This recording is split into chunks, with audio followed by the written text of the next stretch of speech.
Damos gracias a Dios por todo lo que Él ha estado haciendo entre nosotros. Yo no sé usted, pero yo me siento feliz. Si usted está feliz, voltee con la persona que está a su lado y dígale: estoy feliz porque puedo ver la fidelidad de Dios en mi vida y en tu vida. Damos gracias a Dios por este tiempo. Y bueno, quisiera continuar con el tema de la semana pasada. ¿Quién estuvo acá la semana pasada? La semana pasada empezamos a tocar un tema que yo creo que es interesante para todos. El tema se llama el plan de Dios para empoderar al hombre. ¡Wow! Suena como de película, más o menos. Pero la verdad es que, como mencionamos la semana pasada, el plan original de Dios era crearnos a su imagen y semejanza para que todos pudiéramos gobernar, para que todos pudiéramos tener su mismo ADN y que pudiéramos ser como Dios, para que por consecuencia pudiéramos hacer las cosas como las hace Dios. Eso fue justamente el diseño que Dios le dio a Adán y a Eva. Pero a causa del pecado, a causa de la desobediencia que Adán y Eva tuvieron, ellos son echados fuera del huerto del Edén. Ellos pierden todo lo que tenían. Pierden, primero que nada, ya lo hemos mencionado, la naturaleza de Dios. Por consecuencia, ellos pierden la relación con Dios. ¿Tiene sentido? Como consecuencia, además de perder la relación con Dios, ellos pierden todos los recursos de Dios. ¡Wow! Es una cosa increíble. Y al final, su gran propósito y su gran destino, la razón por la cual Dios los creó, se pierde. Entonces Dios tiene que hacer un plan. Dígale a la persona que está a su lado: Dios hizo un plan. Y era un plan emergente. ¿Qué significa emergente?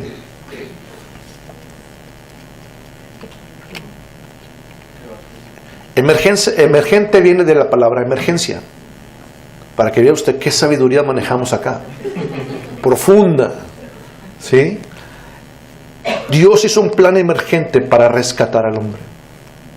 Y ese plan no solamente tenía el objetivo de salvar su alma, sino que Dios quería recuperar, restaurar. Dígale a la persona que está a su lado: Dios quería restaurar. Dios quería restaurar el plan que originalmente Él había tenido.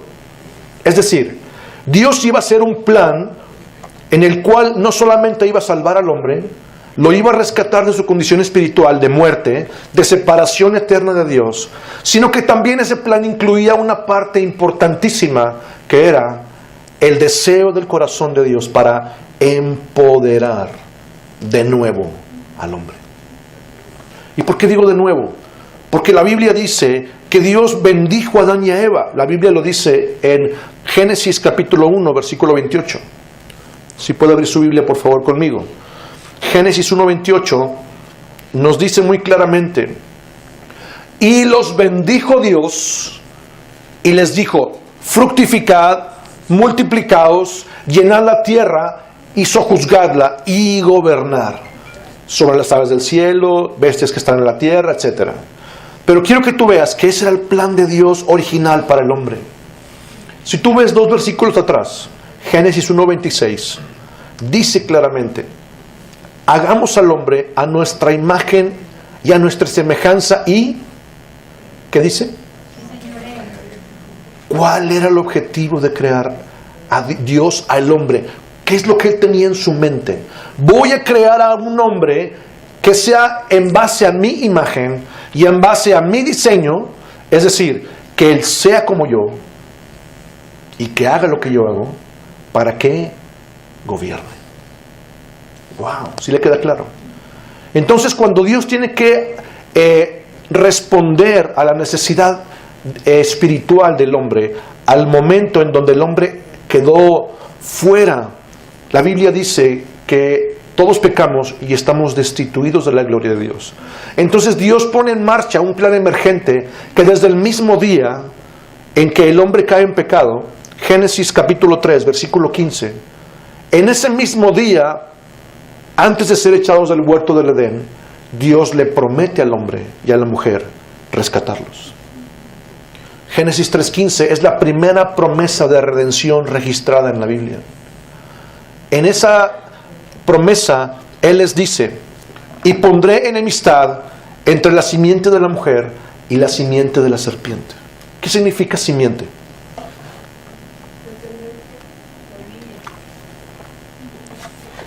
Es decir, vendría alguien de la descendencia de la mujer que vencería a la serpiente dándole en la cabeza. Pero ese versículo dice que la serpiente le mordería el talón, el calcañar, ¿sí? Sin embargo, la promesa es: alguien de la descendencia de la mujer vencerá a la serpiente. ¿De quién estamos hablando?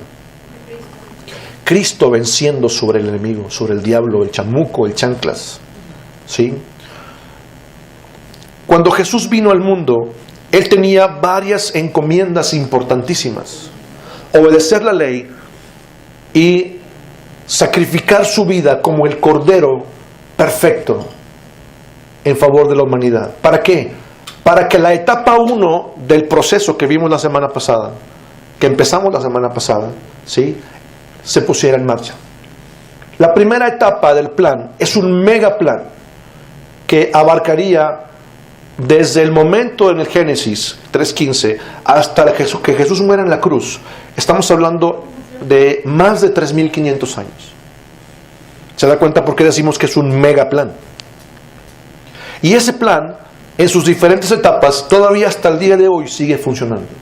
Lo vamos a ver un poco más adelante. Pero la semana pasada empezamos a ver la etapa 1. Lo primero que Dios empezaría a hacer sería perdón y redención. ¿Estuvieron la semana pasada? ¿Sí se acuerda que lo vimos? Quiero tocar algunos puntos importantes. La Biblia dice, en Efesios 1:7, el apóstol Pablo dice: en quien tenemos redención por su sangre, el perdón de pecados según las riquezas de su gracia. Claramente está diciendo que la redención facilita o produce en alguna forma el perdón. Es decir, Dios te perdona a través de ser redimido. Ya lo dijimos la semana pasada. ¿Qué significa redención?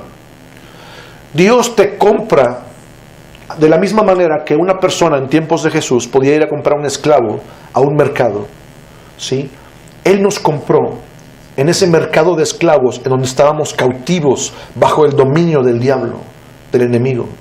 Nos compró de la esclavitud, nos sacó de esa condición a través del pago de un precio, de su misma sangre, de su misma vida.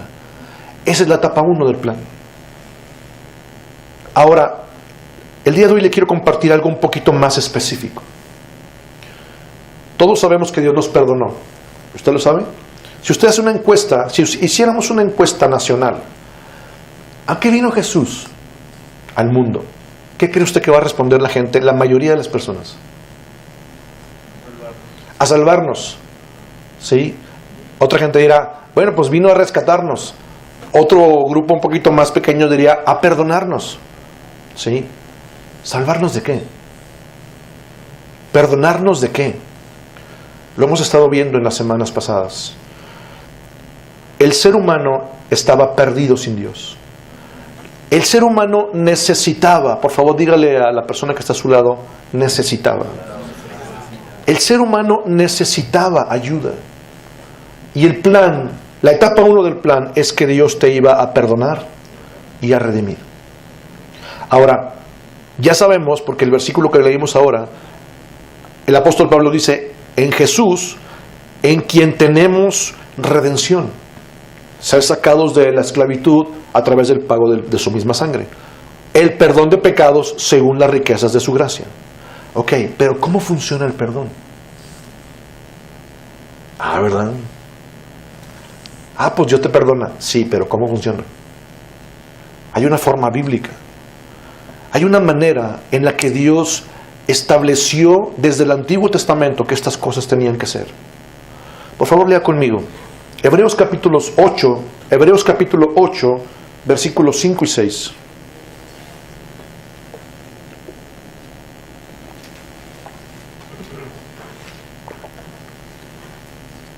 Esto le va a saber bien rico.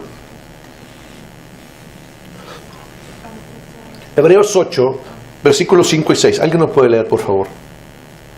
Con voz fuerte.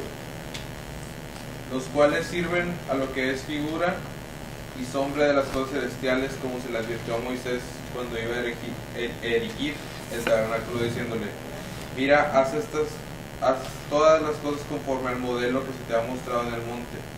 Pero ahora tanto mejor ministerio es el tuyo, cuanto es mediador de un mejor pacto establecido sobre mejores promesas. Alguien tiene estos mismos pasajes, pero en la Nueva Traducción Viviente. Quiero que usted, por favor, se dé cuenta de lo claro que podemos entender este pasaje en esa versión. Es Hebreos capítulo 8, versículos 5 y 6, por favor. Estos sacerdotes sirven en un santuario que es copia y sombra del que está en el cielo, porque así fue como se le advirtió a Moisés cuando iba a construir el santuario. Pon atención y hazlo todo de acuerdo con el modelo que se te ha mostrado en la montaña. Pero el trabajo sacerdotal que Jesús ha recibido es mucho mejor que el de ellos, y así, por medio de él, tenemos un pacto mucho mejor, ya que está basado en mejores promesas.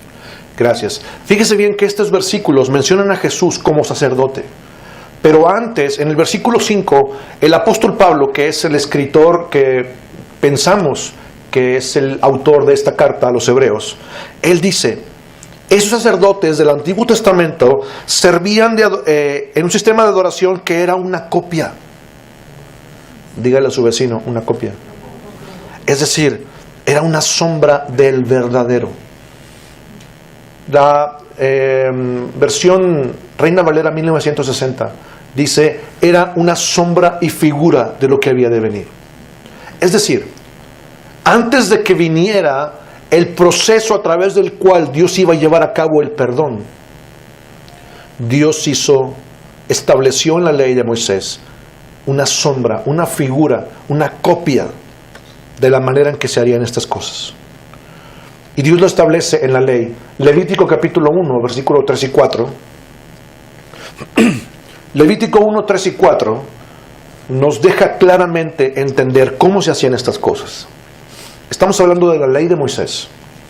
Como usted sabe, Levítico y Deuteronomio son los libros que establecen la gran mayoría de los mandamientos de la ley. Levítico 1, versículo 3 y 4 dice: si el animal que ofreces como ofrenda es de la manada, debe ser un macho que no tenga ningún defecto. Es Nueva Traducción Viviente. Llévalo a la entrada del tabernáculo para que seas aceptado por el Señor. Coloca la mano sobre la cabeza del animal y el Señor aceptará la muerte del animal en tu lugar, a fin de purificarte y hacerte justo ante Él. Lo voy a leer de nuevo. Si el animal que ofreces como ofrenda quemada es de la manada, debe ser un macho que no tenga ningún defecto. Llévalo a la entrada del tabernáculo para que seas aceptado por el Señor. Coloca la mano sobre la cabeza del animal y el Señor aceptará la muerte del animal en tu lugar, a fin de purificarte y hacerte justo ante Él. ¡Wow! ¿De qué estamos hablando? La ley exigía que la persona que quisiera ser purificado de sus pecados, que en la ley se llama expiación, la persona que estuviera necesitando que sus pecados fueran expiados, ¿sí?, tenía que traer un animal. Específicamente en este pasaje es un becerro, ¿sí? Y traía al animalito, ¿sí?, lo traía a la puerta del tabernáculo para que los sacerdotes lo examinaran. No debía tener ningún defecto físico. Debía ser un animal perfecto en sus características físicas. Cuando el sacerdote lo revisaba y el animal era aceptado para sacrificio, entonces el versículo dice que la persona que traía el animal tenía que poner su mano sobre la cabeza del animal. ¡Qué chistoso! ¿Cómo para qué? ¿Qué se le ocurre? Ya lo hemos platicado. ¿Para qué se hacía esto?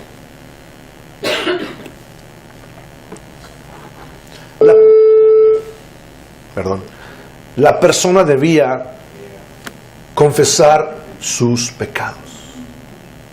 Qué chistoso. ¿Cómo para qué? Fíjese bien. Esto es algo importantísimo que tenemos que entender.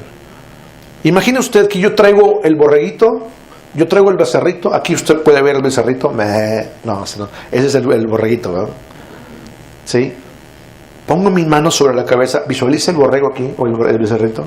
Pongo mi mano sobre la cabeza del animal y empiezo a decir: Señor, yo reconozco esto, hice esto. Señor, perdóname. Cuando yo hacía este rito, entonces el sacerdote me daba el cuchillo a mí. Levantaba la cabeza del animal y lo degollaba. Lo que el sacerdote hacía es que en un recipiente tomaba sangre del animal que estaba saliendo de su cuerpo, ¿sí? Y con esa sangre rociaba los 4 cuernos del altar de bronce, que era donde ponían el animal para que fuera quemado. Si usted se fija, este versículo dice: si el animal que ofreces como ofrenda quemada era un tipo de sacrificio. Había como 6 o 7 diferentes tipos de sacrificios. En la versión Reina Valera 1960 se le llama holocausto. No era otra cosa más que el animal debía consumirse enterito, con todo y tenis, completo, debía ser consumido. Eso se llama holocausto. Entonces, este tipo de ofrenda, ¿sí?, tenía que colocarse en el altar de bronce para ser consumido por el fuego después de haber sido degollado y después de haber tomado sangre para la expiación. La Biblia dice que el sacerdote tomaba esa sangre, rociaba sobre el altar, el animal era puesto sobre el altar para ser quemado, y ese sacrificio provocaba, o a través del sacrificio sucedía algo importante. La Biblia dice que ese sacrificio era agradable a Dios.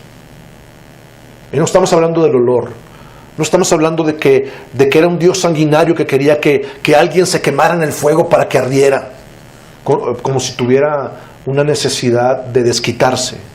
No es así. El versículo que acabamos de leer en la versión Nueva Traducción Viviente lo dice muy claramente. Dice: coloca la mano sobre la cabeza del animal y el Señor aceptará la muerte del animal en tu lugar. Repita conmigo: en tu lugar. A fin de, observe, purificarte y hacerte justo ante Él. El sacrificio tenía un propósito muy específico: purificarte de tus pecados, expiación. Pero además de eso, ese sacrificio borraba, cubría temporalmente el pecado del hombre para que el hombre fuera justificado. Repita conmigo: justificado. Fuera hecho justo delante de Dios. ¡Wow! ¿Se da cuenta de lo que estamos hablando? Entonces, esto era una sombra, una figura, algo simbólico de lo que realmente Dios quería que sucediera en ese mega plan. Es decir, la primera parte del plan era perdonarte y redimirte. Pero ¿cómo iba a ser llevado a cabo eso? De la misma manera que Dios había establecido en la ley de Moisés. Jesús fue el sustituto legal en mi lugar. ¿Se da cuenta lo que dice el versículo Levítico 1:4? Lo acabamos de leer. Dios aceptará la muerte del animal en tu lugar. De la misma forma, Jesús fue el sustituto legal en mi lugar. Él tomó el lugar que yo merecía de muerte. Y en esta sustitución, por favor repita la palabra conmigo: sustitución. En esta sustitución, esta sustitución hizo posible que se pudiera llevar a cabo algo poderoso que está escrito en la ley, lo que acabamos de leer, Levítico 1:4. Y ese hecho poderoso se le llama intercambio. ¿Se da cuenta cómo en Levítico 1:4 el animal tomaba el lugar del hombre para morir en su lugar? Es decir, era un sustituto legal. ¿Para qué? Para que hubiera un intercambio. Cuando el hombre ponía su mano sobre el becerrito o el borreguito y confesaba sus pecados, simbólicamente, por favor diga simbólicamente, era algo simbólico. Es decir, mis pecados no se le traspasaban al animal de una forma real. ¿Estamos de acuerdo? No es así. Era algo simbólico que Dios en su misericordia aceptaba como bueno en tu favor, en mi favor. Entonces, los pecados del hombre que había transgredido la ley pasaban simbólicamente al animal inocente que no había pecado. Y la inocencia del animal, en el sentido de que no había cometido pecados, era traspasada al hombre pecador en un intercambio. ¡Wow! Eso era la sombra y la figura que Dios dejó plasmada en la ley, para que a través de ese intercambio, cuando Jesús se ofreciera a sí mismo, como dice Hebreos capítulo 9, como el sacrificio único para siempre, una sola vez, en ese intercambio, nuestro pecado fuera puesto sobre Jesús, y la justicia, la inocencia, la no culpabilidad de Jesús pasara a nosotros en un intercambio. Y esto es un procedimiento simbólico que aún hoy en día Dios sigue aceptando como válido. ¿Y por qué lo expreso de esta manera? Quiero que usted por favor recuerde el momento en el que recibió a Cristo. En mi caso sucedió el 15 de enero de 1983. No haga cuentas, por favor. Hace 35 años. Y en ese momento, cuando yo hice esta oración sencilla, en mi caso yo no sentí nada. Hay gente que sí siente mucha emoción, yo no. Era un adolescente, hice la oración y ya. Pero lo que sucedió en ese momento, en el mundo espiritual, vamos a ponerlo de esta manera, es como si yo hubiera extendido mi mano en la eternidad y hubiera puesto mi mano sobre el Cordero de Dios, que es Jesús.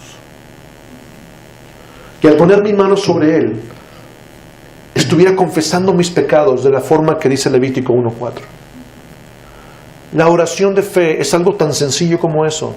Señor, te pido que perdones mis pecados. Te pido que tomes el control de mi vida. Quiero pedirte que seas el Señor de mi vida. Entra en mi corazón. En el nombre de Jesús, amén. En esa simple oración, yo confieso mis pecados. Y en el mundo espiritual, delante de Dios, se lleva a cabo un intercambio en tu favor. Nuestro pecado es puesto sobre Jesús, ¿sí? Y la justicia de Jesús pasa a nosotros en ese intercambio. La pregunta es, ¿cómo se lleva a cabo el perdón? A través de un intercambio. Dígale a su compañero, a través de un intercambio. ¿Sí le queda claro? Jesús fue el Cordero perfecto e inocente que fue sacrificado en nuestro lugar para pagar con su sangre nuestros pecados. Ahora Dios ve la sangre de Jesús en mi lugar. Él la ve sobre mí. Y como Él lo hizo, como Él fue el sustituto perfecto en mi lugar, el intercambio se llevó a cabo y Dios me da, a cambio de llevarse mi pecado, me da la justicia de Jesús. Ay, qué bonito es eso. ¿Y qué será eso? Pues quién sabe, pues se ve bien espiritual.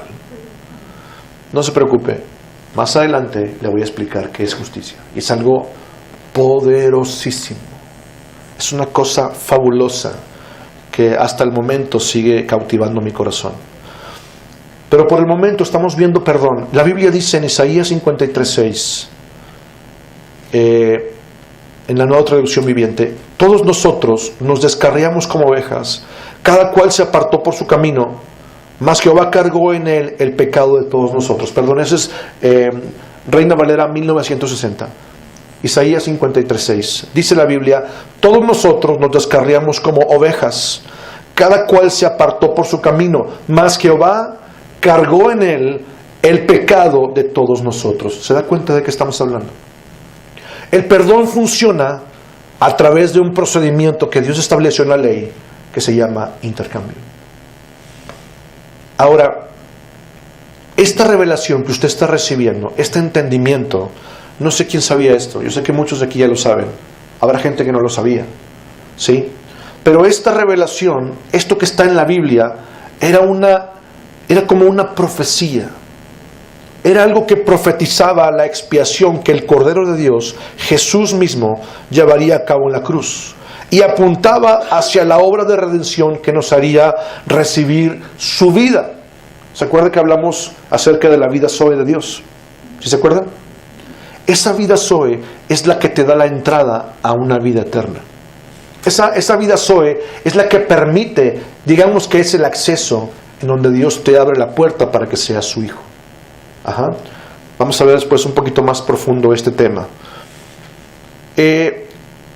Hay otra cosa que quiero compartir con usted. Cuando hablamos de perdón, muchas veces las personas podemos confundirnos. A veces hacemos una pregunta intencionalmente capciosa en este punto. Y le decimos a la gente, levante la mano por favor. En este momento, levante la mano aquel que es un pecador salvado por gracia. Voy a repetir. Levante la mano la persona que es un pecador salvado por gracia. Muy bien. Todos pasen por su liquidación, los que levantaron la mano, no se crean. Les voy a explicar por qué. Es algo simple, pero es algo contundente. Este ejemplo nos hace ver que necesitamos entender esto. Si tú tienes pecados en tu vida, si tú eres pecador, simple y sencillamente no puedes entrar al cielo.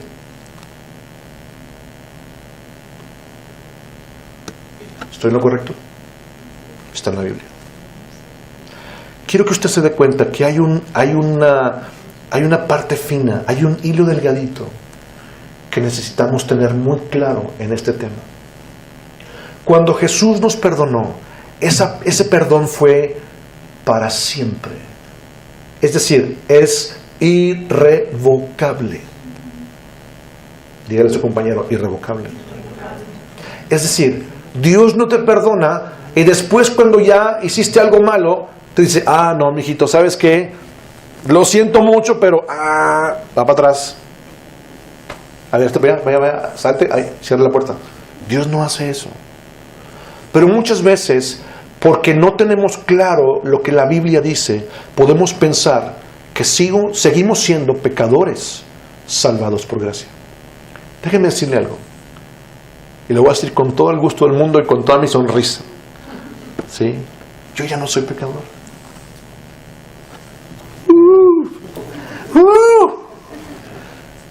¿Sabe una cosa? Yo ya no tengo pecado delante de Dios, porque Jesús se lo llevó en el intercambio. Eso significa que Dios me ha hecho perfecto. ¿A poco usted es perfecto, pastor? Pues déjeme decirle que sí. Ahorita le voy a explicar con la Biblia por qué. Pero antes de eso, quiero que leamos por favor un pasaje que está en el Antiguo Testamento, que es Zacarías capítulo 3.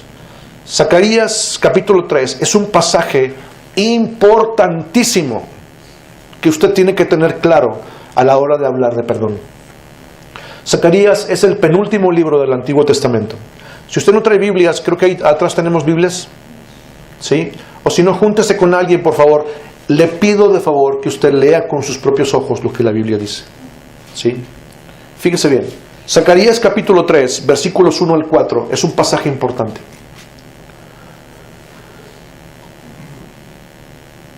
Me mostró al sumo sacerdote Josué, el cual estaba delante del ángel de Jehová, y Satanás estaba a su mano derecha para acusarle. Y dijo Jehová a Satanás, Jehová te reprenda, oh Satanás, Jehová que ha escogido a Jerusalén, te reprenda. ¿No es este un tizón arrebatado del incendio? Y Josué estaba vestido de vestiduras viles, y estaba delante del ángel. Y habló el ángel y mandó a los que estaban delante de él, diciendo, quitadle esas vestiduras viles. Y a él le dijo, mira que he quitado de ti tu pecado, y te he hecho vestir de ropas de gala. ¡Wow! Me pongo chinito nada más de leer esto. Quiero explicarle lo que la Biblia dice. En el versículo 1 dice claramente que el profeta Zacarías, que está escribiendo esto, está teniendo una visión. Esto que usted está viendo no es algo real, es una revelación que ahora conocemos como una visión. Él es un profeta, ¿sí? Y cuando está viendo esta visión, él ve al sumo sacerdote Josué. ¿Quién es? era la máxima autoridad religiosa de su tiempo. ¿Sí? Así como en el tiempo de Moisés fue establecido Aarón, hermano de Moisés, como sumo sacerdote, con todas las generaciones que pasaron, con todos los siglos que pasaron, los descendientes de Aarón seguían siendo los únicos que podían ser elegidos como sacerdotes, y de ahí seleccionar a un sumo sacerdote. Entonces, en el tiempo del profeta Zacarías, que estamos hablando que es aproximadamente entre 500 y 600 años antes de Cristo, ¿sí? El profeta está viendo al sumo sacerdote de su tiempo, que se llama Josué. Y está delante de Dios. Dice que está delante de Jehová, delante del ángel de Jehová. Entendemos por esto que es Jesús. Habla de Jesús en el Antiguo Testamento, antes de que viniera al mundo. Se le llama el ángel de Jehová. Y Satanás estaba a su mano derecha para acusarle. Dígame usted, ¿qué está pasando en la visión? ¿Qué es lo que ve Zacarías?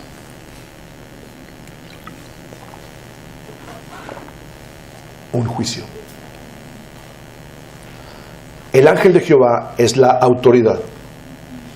El diablo es el fiscal, la parte acusadora. Y el sumo sacerdote Josué es el acusado. Y en ese juicio, en esa comparecencia, el abogado acusador, el fiscal, que es Satanás, está acusando a Josué por una simple razón. ¿Cuál es? Según este pasaje, sus vestiduras son viles. ¿Qué significa viles? Sucias. Yo me di a la tarea de revisar el significado en el hebreo de la palabra vil. Y esa palabra significa que estaba incontaminada de excremento. ¡Wow! Era algo aborrecible. Entonces, es lo que está viendo el profeta Zacarías. Y entonces el ángel de Jehová, que es Dios mismo, dice: y Jehová dijo a Satanás, Jehová te reprenda, oh Satanás, Jehová que ha escogido a Jerusalén te reprenda. No es entre paréntesis, apuntando a Josué, no es este hombre, este sumo sacerdote, un pequeño carboncito del fuego que yo he puesto en Israel. Es mío, es de mi propiedad. Y entonces dice el versículo que voltea con los ángeles que están alrededor de él y le dice: quítenle esas vestiduras contaminadas con excremento, contaminadas con pecado. Después voltea con Josué y le dice: mira que he quitado de ti tu pecado. ¡Wow! Y te he hecho vestir de ropas de gala. Si usted sigue leyendo todo el capítulo, es más, todo el libro, de ahí en adelante, a que se acabe el libro de Zacarías, usted no va a encontrar nunca que se vuelva a mencionar al diablo acusando a alguien. ¡Wow! Esto es interesante. ¿Por qué si el diablo, como decimos en Monterrey, estaba tan sacalepunta acusando a Josué delante del ángel de Jehová, delante de Dios, acusándolo para que fuera juzgado? ¿Por qué después de que le son quitadas las vestiduras sucias y le es puesto una ropa nueva, una ropa de gala, ¿sí?, no vuelve a haber acusaciones? Muy simple. Porque Él ya quitó de ti el pecado. Y eso es para siempre. ¡Wow! La palabra quitar significa eliminar. El versículo dice que Él eliminó, destruyó el pecado en la vida del sumo sacerdote Josué. Y esto puede ser utilizado como una profecía para el tiempo en que estamos viviendo nosotros. Jesús hizo ese sacrificio y a través de su sangre nuestras vestiduras viles son quitadas de tu vida y ahora eres vestido de ropas de gala. Qué padre se oye eso. ¿Y qué significa? Pues no sé, pero soy bien espiritual, bien bonito. esto tiene un significado espeluznantemente hermoso. Y quiero decírtelo. La palabra vestir, usted puede ver ahí en el versículo 4, te he hecho vestir de ropas de gala.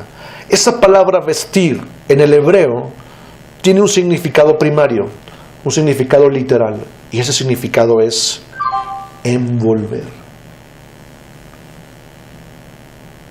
El versículo diría, mira que he quitado de ti tu pecado, lo he destruido en tu vida y te he envuelto con ropas de gala. ¿Qué significa eso? ¿Quién de aquí le gustan los regalos? Mis hijos siempre se ríen de mí, mi esposa siempre se ríe de mí, la gente que está cercana a mí y me conoce de años, siempre se ríe cuando me regalan algo. ¿Por qué? No sé por qué, pero yo tengo la tendencia errónea, no sé por qué, loca, de querer desenvolver el regalo con tanto cuidado que el papel quede intacto. No sé por qué. Es mi naturaleza, tal vez. Pero hay gente que está tan ansiosa por ver el regalo que ¿qué es lo que hace? Lo rompe. Pero cuando hay un regalo que está envuelto, ¿usted puede ver lo que está dentro? ¿Por qué? Porque está sellado con papel de regalo, con cinta. Es decir, no hay acceso. No hay ningún acceso para que usted lo pueda ver o pueda ver el contenido sin romperlo o sin desenvolverlo. ¿Estamos de acuerdo? Quiero que usted entienda esto. Jesús no solamente quitó o eliminó el pecado, aquel excremento que simboliza el pecado en tu vida, sino que Él te envolvió en su justicia para que el diablo no tuviera ni una sola forma de meterse en tu vida de nuevo. ¡Wow! Yo no veo a nadie que grite, ni brinque, ni diga ¡wow! Él te ha vestido de ropas de gala que simbolizan su justicia. Y eso significa que el diablo, el mundo espiritual negativo, como le quieras llamar, no tiene ningún acceso a ti bíblicamente. Porque Él te ha envuelto en su justicia. ¿Qué es justicia? No se preocupe, estamos cocinando, esto va a ser fabuloso en las próximas semanas, así que no se pierda el próximo episodio. Si usted no está en Monterrey y no puede estar el domingo, le invito a que usted pueda ver las prédicas, escucharlas en nuestra página de Sion. Ahora, hay algo más. Esto que le voy a leer, si no le hace llorar, es porque usted es un robot. ¿Sí? Hebreos capítulo 10. Hebreos 10, 14 al 18. Estamos viendo la etapa 1 del plan. Lo vimos la semana pasada y esta semana. Hoy estamos terminando la etapa 1 del plan. El plan de Dios para empoderar al hombre. Y esa primera etapa es perdón y redención. Hebreos 10, 14 al 18.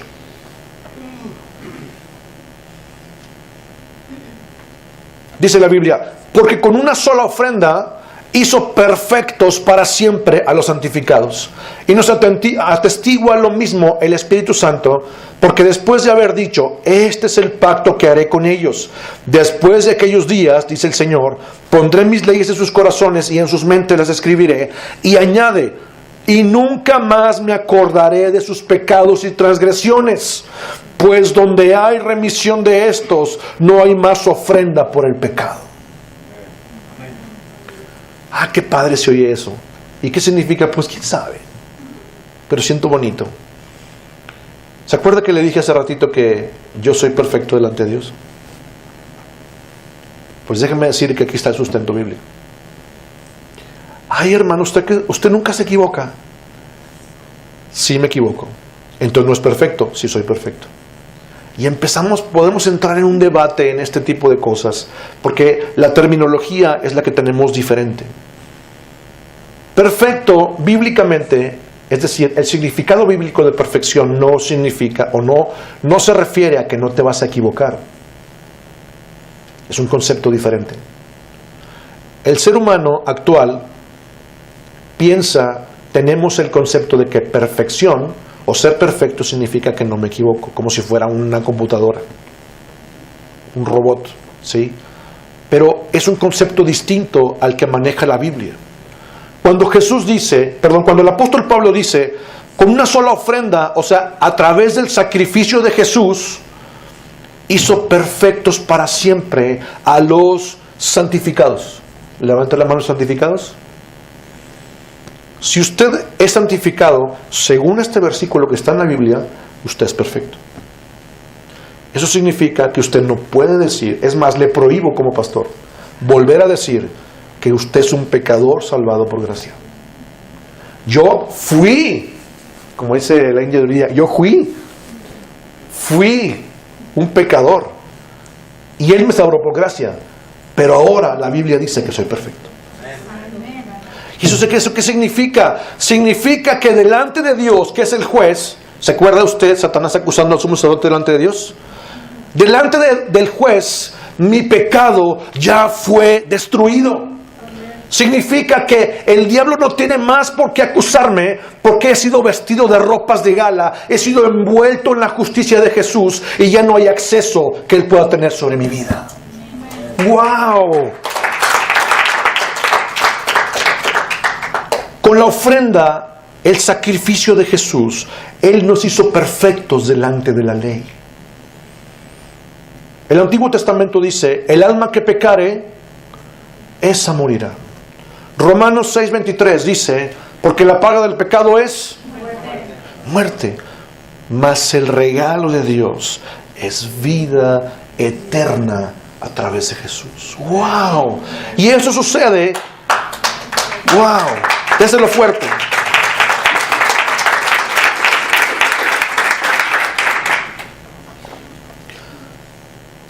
El apóstol Pablo en este pasaje de Hebreos 10, 14 al 18 retoma dos pasajes del Antiguo Testamento. En el primero dice, este es el pacto que haré con ellos. Después de aquellos días, dice el Señor, pondré mis leyes en sus corazones y en sus mentes las escribiré. Y un segundo pasaje que retoma del Antiguo Testamento dice, y nunca más me acordaré de sus pecados y transgresiones. Porque Él está enseñando que a través de ser hecho perfecto con su sacrificio, la Biblia dice, nunca más se acordará de tus pecados. ¿Por qué tú dices que eres un pecador? Ya no eres un pecador. Ay, pastor, es que usted no me conoce. Saliendo de la iglesia, usted no sabe cómo soy. Hoy estamos para allá. Esto es algo fabuloso, la verdad. Y termina el versículo 18 diciendo, pues donde hay remisión de estos, es decir, donde hay remisión de nuestros pecados, ya no hay más ofrenda por el pecado. ¿Qué significa eso? Esto me encanta decirlo. Cuando yo lo aprendí, mi pastor Richard nos enseñó estas cosas y mi cabeza se voló, no sé cómo decirlo. Mi entendimiento se abrió, es como si hubieran abierto mi cabeza así. Dios abrió nuestra cabeza, mi esposa y mía, y no nos queda otra cosa más que llorar de agradecimiento. No hay cómo pagar esto.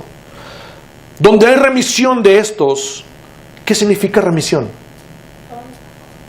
Cuando usted va a una tienda, vamos a suponer que usted va, bueno, no sé usted, pero tengo que decirlo, mi esposa no le gusta que diga esto, pero yo soy totalmente palacio. Sí, habrá quienes les guste el mercadito, está bien, cada quien, pero yo soy totalmente palacio. No se crea, no es cierto. Cuando usted va a una tienda departamental, a una tienda cualquiera, y usted compra un artículo o varios artículos, usted le entregan un ticket o una factura o una nota de remisión. ¿Para qué sirve una nota de remisión? Imagine que usted ya compró los artículos, va caminando hacia la salida de la tienda y usted ve unas barras que están así, colocadas intencionalmente para que si usted se está robando algo, un dispositivo electrónico en ese artículo haga que esas barras suenen, una alarma, ¿sí? Y si acaso sucede, cuando usted ya pagó el artículo, el guardia, ¿qué le va a pedir? ¿Trae su nota, por favor? Y usted le enseña la nota de remisión. ¿Qué significa? Yo ya pagué por este artículo. Es mío. ¿Sí o no? Quiero que usted entienda lo que está escribiendo el apóstol Pablo. Cuando Dios ha pagado por tu pecado y ha atestiguado con una remisión, tus pecados han sido pagados y tú puedes tener en la palabra de Dios el ticket, la factura que declare y atestigue que esos pecados ya son pagados. El versículo dice, ya no hay nada más que pagar. Ya no tienes que pagar nada porque ya están pagados. Quiero preguntarle a usted, ¿por qué decimos que seguimos siendo pecadores? Quiero que por favor usted le quede claro esto. La Biblia dice, donde hay remisión de nuestros pecados a través de ser hechos perfectos por su sacrificio, ya no tienes que ofrecer nada. Ahora eres perfecto delante de Dios. Y el perdón que Él te dio es irrevocable. Siempre que llegamos a este tema, déjeme comentarle que esto es parte de nuestro curso de Rompiendo Ciclos. Y voy a hacer un comercial acá. Si me lo permite, estamos por empezar nuestro curso de Rompiendo Ciclos. Vamos a estarles enviando información, enviando publicidad para que usted sepa exactamente la fecha en que vamos a iniciar, el lugar donde vamos a estar, los costos y todo eso, horarios. Muy bien, termina el comercial. Hay algo más que yo quiero decirle. ¿Se acuerda que la semana pasada hablamos acerca del momento en el que Jesús está en la última cena? Se levanta después de cenar, se pone una toalla en la cintura y empieza a lavar los pies de los discípulos. ¿Se acuerdan? ¿Sí? ¿Sí se acuerdan? Sí. Viene con Pedro y Pedro tiene cara de what? ¿Cómo que tú lo lavas los pies, Señor? Te los debemos de lavar nosotros a ti. La Biblia dice, Juan 13, versículo 6, viene con Pedro y Pedro le dice, Señor, ¿tú me lavas los pies? Jesús le contesta, mira, mijito, lo que yo hago ahorita no lo entiendes. No importa, lo entenderás después, déjame hacerlo. Y Pedro le dice, usted lo puede ver en la Biblia, Juan 13, 8, no me lavarás los pies jamás. Jesús le contesta, versículo 9, si no te lavare, no tendrás nada que ver conmigo. Y como que se arrepiente Pedro y dice, bueno, no solamente las manos, la cabeza, todo. Si se trata de eso, pues báñame todo, Señor, lávame todo. ¿Sí? Y Jesús le contesta algo que es poderosísimo. Vimos la semana pasada, Juan 13:10. El que está lavado no necesita volver a lavarse, sino los pies, pues está todo limpio. Vamos a leerlo, por favor. Juan 13:10. ¿Alguien lo puede leer, por favor, con voz fuerte? Juan 13:10. Jesús le dijo, el que está lavado no necesita sino lavarse los pies, pues está todo limpio, y vosotros limpios estáis, aunque no todos. Gracias. Fíjese bien cómo es el versículo. Esto es una bomba poderosa. Es una revelación profunda. Dice, el que está lavado, entre paréntesis, con la sangre de Jesús. Si tú ya fuiste lavado con la sangre de Jesús, no necesitas sino lavarte los pies, pues estás todo limpio. Eso es lo que la Biblia dice.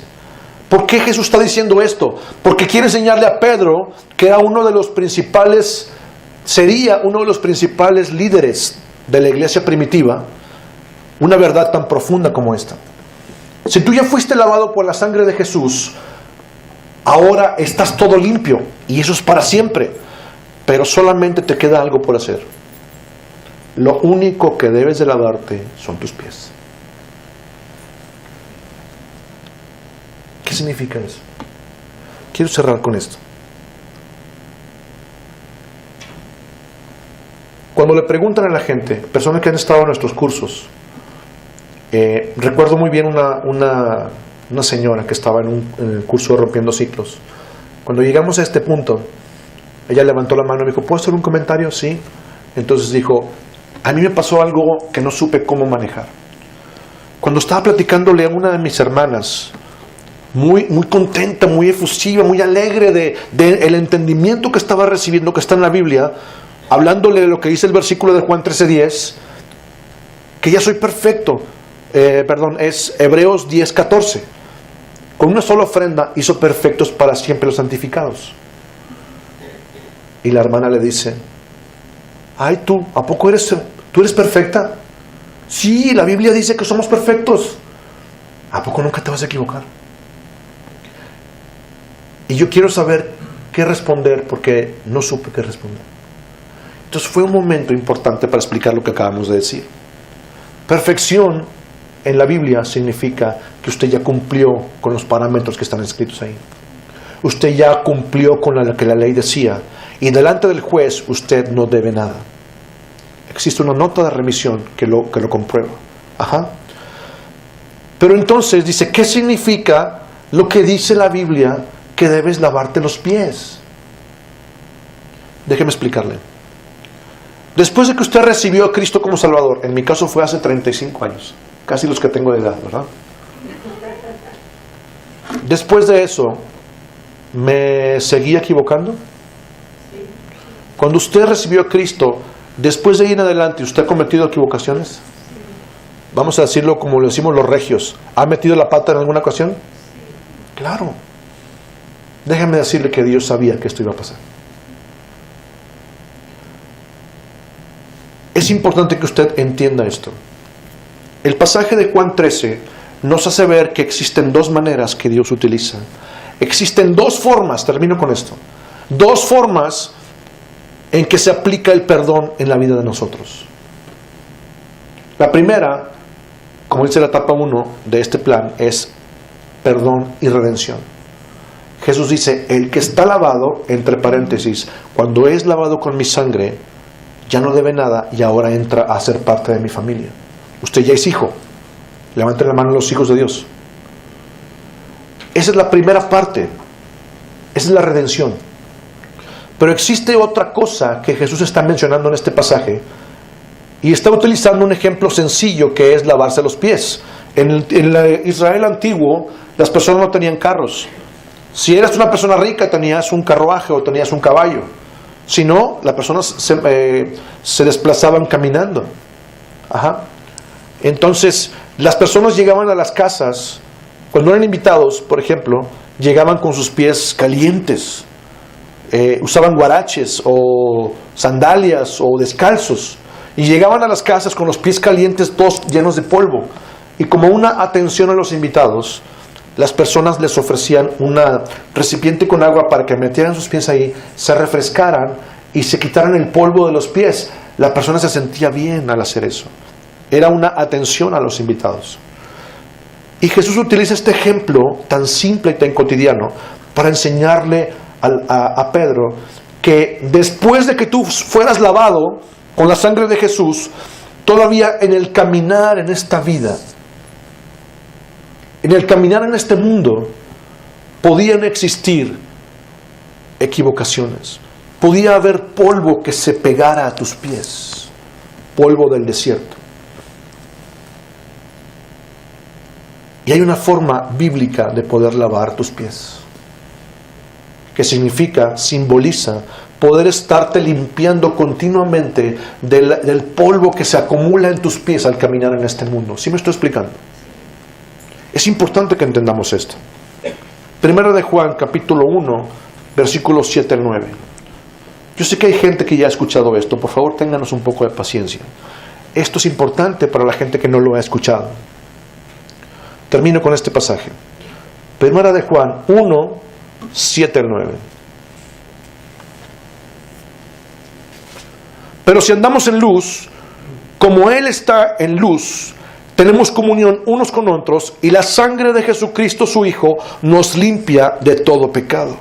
Si decimos que no tenemos pecado, nos engañamos a nosotros mismos y la verdad no está en nosotros. Si confesamos nuestros pecados, Él es fiel y justo para perdonar nuestros pecados y limpiarnos de toda maldad.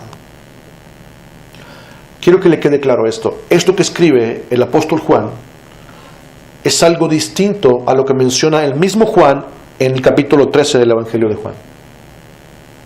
Son dos cosas diferentes. Ajá. el que está lavado con la sangre de Jesús, digamos originalmente, perdón y redención, intercambio, esa persona es salva. Esa persona pasa de muerte a vida, según Juan 5:24. Ajá. Pero después de eso, hay polvo que se puede acumular en tus pies. Y Dios lo sabe. Y Dios nos da una manera de cómo lavar tus pies continuamente para que puedas permanecer limpio, puro, delante del Padre. ¿Sí me estoy explicando bien?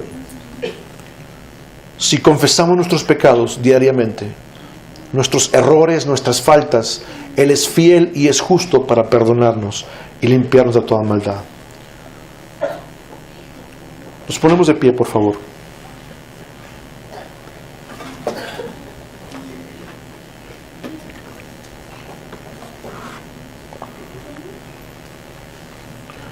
Quisiera que usted se fuera a su casa con este entendimiento.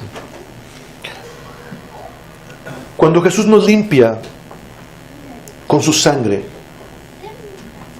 cuando somos redimidos, cuando se lleva a cabo el intercambio que menciona la Escritura a través del sacrificio de Jesús, pasamos de muerte a vida. Es decir, ya no necesito volver a lavarme porque ya estoy limpio delante de Dios. Esta limpieza de nuestros pecados es irrevocable. Repita conmigo, irrevocable. Y de ahora en adelante somos nuevas criaturas que hemos recibido el Zoe, la vida Zoe de Dios. Pero también nosotros podemos estarnos limpiando continuamente, como dice la Escritura, limpiando nuestros pies para permanecer limpios delante del Padre. Y este entendimiento, escúchenme, este entendimiento que usted ha visto, perdón y redención, limpiar tus pies, si usted se atreve a creer que esto es verdad, esto se convertirá en una plataforma para que usted pueda entender la siguiente etapa del plan. ¿Cuántos se atreven a creer que esto es cierto? Papá, en el nombre de Jesús, nosotros creemos lo que tu palabra dice. Ya no somos pecadores salvados por gracia. Ahora nosotros somos hijos. Y esto es posible a través del perdón y la redención. Esto es posible, Señor, a través del intercambio que tú llevaste en la cruz en favor de nosotros. Gracias, papá, porque ahora no solamente somos limpios, hemos sido envueltos en la justicia de Jesús. Nuestros pecados han sido quitados de nuestra vida. Ahora hemos sido lavados. Hemos sido pegados a la vid, papá. Somos como pequeñas ramas que dependemos del tronco de la vid para estar vivos. Ahora que estamos lavados, no necesitamos volver a lavarnos, papá, según tu palabra, sino solamente los pies. Señor, nosotros creemos tu palabra. Señor, nosotros declaramos que tú has limpiado nuestras vidas con tu sangre, y este perdón es irrevocable y me hace tan justo como Jesús y me hace permanecer delante del Padre sin pecado. Ahora ya no somos pecadores y por esta razón podemos entrar al cielo a tu presencia, papá. Gracias porque ahora tenemos vida eterna como tu palabra dice, y esto es a través del perdón y la redención que tú nos diste. Bendecimos a nuestros hermanos con este entendimiento. Espíritu Santo, toca sus corazones y toca sus mentes para que ellos puedan retener estas verdades poderosas que nos liberan. En el nombre de Jesús les bendecimos.